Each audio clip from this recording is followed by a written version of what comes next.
This is Rick Rule for Rule Investment Media, sponsors of the Natural Resources Investment Symposium, held July 7 through 11 in Boca Raton, Florida. Whether you attend in person in Boca Raton, Florida, or in the comfort of your convenience of your own home via live stream, we will present more information to you, 50 or 60 hours of programming, than you can possibly consume in the 4 days that we give you the information. To that end, recordings of the conference will be available for you to refresh your memory as the information we give you. More importantly, before the conference, I will interview every exhibitor and every speaker so that you can come to the conference prepared and so that you can reach out to various exhibitors even before the conference to maximize your return on time and your return on capital at the conference. And to that end, I'm joined today by a friend of very long standing, Bob Quartermain, who was at the first Natural Resources Investment Symposium in Vancouver, British Columbia, in the early part of the 1990s. In terms of disclosure of conflicts of interest, we're having this interview in my house. I have invested with Bob for 30 years, and we're close personal friends. Whether you consider that a testimonial or a conflict of interest, I thought that we ought to discuss it. Further, understand that Dakota Gold, the issuer that he is representing, is one that is in my portfolio, like every other exhibitor at the Natural Resources Investment Symposium. Bob, first of all, thank you for 3 decades of effort on behalf of investors, especially me. Well, thank you, Rick. It's great to be here today with you. Thank you, too, for your support of the conference. I want to begin by having you give us a brief biographical sketch. What is it that you have done, and how has that prepared you to deliver success for investors in this endeavor? Right. As you know, Rick, we first got involved with Silver Standard, and you did one of our very first financings back in 1993. And we did that at around 78 cents. And I think Silver Standard finally ended up at about $45. And we grew that company through a wide variety of silver acquisitions at the time when it was out of favor to a more than $2 billion company, which ultimately is now a operating company with many mines around the world. And so it worked well with what we planned to do, which is find assets, see them ultimately get into production. And in many cases, those assets were actually sold off because of the way we timed it. So Right. very good for shareholders in that regard. And then secondly, of course, post that with an idea that you had with respect to the Brucejack project that you approached me on many years ago. We ended up buying that into Silver Standard. It got sold out, and I created Pretium with that. And again, you were more or less our largest shareholder on the IPO, which we did at $6, and that eventually went to 18. And again, rewarding shareholders. And so we've had a very good track record of identifying opportunities early and then having our shareholders rewarded from them. So thank you for that. Thank you. One of the great things about you, Bob, is that often when people have been successful, they lend their name to all kinds of disparate ventures. What I've always liked about Bob Quartermain is he starts a project and he finishes with the project. You don't issue paper in 7 or 8 different schemes Right. to build up your holdings of penny stock. You do one thing towards the end. Right. So tell us something about what you're doing today. This is the third deal that I have seen you throw your life into. Tell us about Dakota Gold and tell us why it'll be the focus of what you do until you've got it done right. Right. As you know, Rick, that's the way it worked both at Silver Standard and Pretium. They were the only transactions I was doing because I was working there on behalf of shareholders. As I'm doing with Dakota, it is my largest personal investment. And what I liked about it when I was shown the opportunity many years ago was the fact that it's in the district of the old Homestake mine, which was the largest gold mining company in the United States, an incredible deposit of over 40 million ounces of gold. And of course, that project ceased production some 20 years ago, so it hasn't had any good exploration nowadays with respect to both modern techniques as well as looking at it under this gold price environment. Well, clearly, Bob, you wouldn't be there if you thought that they quit mining because they ran out of gold. 20 years ago, the gold price was if I'm correct in my memory, substantially lower than today. That's right. The mine was shut down with a $300 gold price. And as we know in this industry, the best place to look for gold is often in the shadow of head frames. And there's many head frames around the Homestake district. And when they mine the deposit, they mine from surface down for many thousands of feet. But to the north and along strike, there was very little exploration done. They did a few drill holes, and that's what caught my eye. Those drill holes weren't economic at $300 gold, but when you look at gold price 8 times higher, they potentially could be economic. And that's where we've been drilling along strike on our Maitland project, which is north of the old mine. I remember when I remember well, and thankfully, when you came to me with Pretium, and you said it's important to look first of all at a big deposit, and the combined Kerr-Sulphurettes Snowfields project at 100 million contained ounces certainly met the big test. But what impressed me is you said somewhere in this big uh, accumulation of minerals, there will be a place where there has been sufficient rock preparation that it can concentrate. And you had identified the Bruce Jack Fault as a consequence of some historic drill holes. And when you first proposed to me my investment in Dakota, you said, what I like about this is it's a huge district. It's produced 40 million ounces of gold, but there's more than one style of mineralization. So perhaps you could talk about that. Perhaps you could talk about 3 different styles of mineralization, 3 different exploration targets, and how Right. that combines to create value for you. Right. And that's what's exciting about this project. When we started it, we were looking at the strike extent of the old Homestake mine. And we found that, which we announced last year with respect to proof of concept. And we recently put a press release out in April where we hit 25 grams over 4 meters of the high grade mineralization. So we know that the Homestake mineralization occurs there. And we'll come back and talk about something in a minute, but the personnel we have there Right. that helps inform that, which is important for our conversation. And in drilling that, we were hitting alteration down, hitting the lower mineralization of the Homestake. We hit what we call epithermal mineralization. And we started assaying it, and we started getting good economic intersections of it as well. When our first holes was like 100 feet of 0.1 ounces. So that's 30 meters of 3 grams near Right. surface, a total new mineral type that hadn't been looked for before. So we're exploring for it. And then as of just earlier this week, we announced our first maiden resource at the Richmond Hill project, which is a more at surface, near surface oxide mineral system, similar to that of the Wharf mine, which is about 1.5 miles below it.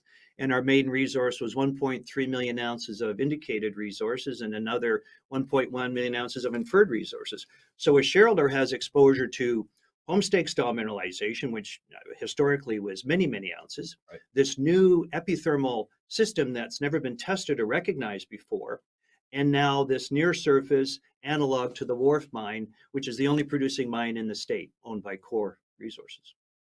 And it's interesting that the last one you mentioned, the analog, the Wharf mine, is a historic, what, 1.5, 2 million ounce producer. I mean, we're not talking.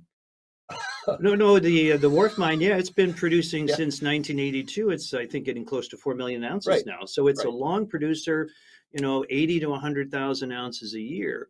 And what was interesting with our resource, which we announced, as you know, I'm conservative, and so Right. we did a conservative resource estimate. And when we do our block models, we had to ensure that each block model had 2 drill holes within it in order to make up part of the model. If you look at our resource, there's many blocks which only had one hole in it, so they couldn't be taken up into the resource. So it's going to be very easy for us to come in and do some infill drilling and certainly enhance on that resource which we currently have. Let's make this easy for our listeners. In terms of the value proposition, we're going to get to where you Right. were in just a second. In terms of the value proposition, what's the market cap, the approximate market cap of Dakota today? About a little over $200 million US, yes. Mhm. So let's explain most of that away. Right. In the first instance, you own a lot of fee simple land. Correct. It isn't unpatented leases. It isn't federal land. It's Right. yours, Right. right? You own it. Right. And that has some value. Yes. The second thing is, and this surprised me, frankly, your resource statement a couple weeks ago was in excess of 2 million ounces. Right. In other words, you aren't just looking for gold. Hmm. you have found gold. Right. Yeah. This isn't in that fourth category that people have, which is prayed for, Right. right? Right. And then the upside, and I want to make this readily apparent to our listeners. Mhm. Your upside, in terms of that resource statement, has been wherever you didn't have a pierce point, you Right. couldn't add the data. Correct. So if you drilled something on 50-meter centers, Hmm. the mineral economists probably gave you a 10-meter or 15-meter Right. center of influence, and everything in between is pretty obviously mineralized. If A is mineralized, B is Right. mineralized, and you Yep. drill in the middle. Hmm. So the upside really in the near term Right. comes simply from filling in the gaps in that That 2 million ounces. that's right. Is that accurate? Yeah. That's totally accurate, right? Which excites us because we're able to do that relatively quickly with a few number of drill holes. We know exactly where we need to go to drill and put in, and that'll certainly be a focus of us now. Right. So I'm assuming that in addition to doing that, Mhm. you're going to be looking to extend them Oh, yes. in all three Oh, very circumstances. much so, because it's open in all directions. So it's an exciting place to be for us. Yes. Now I want to talk about your upside in terms of your people. Right. One of the things I've always liked about Bob Quartermain is you haven't hogged all the benefits for yourself. I'll tell a little story to our viewers. I got an unsolicited call from somebody who I believe was a receptionist at Silver Standard, Hmm. thanking me for my contributions to Silver Standard. And she told me, unbidden, that even the receptionist had been able to get stock options at Silver Standard, Right. that you didn't hog them all for yourself. And Hmm. as a consequence of that, she was actually able to put a down payment on a Hmm. condo.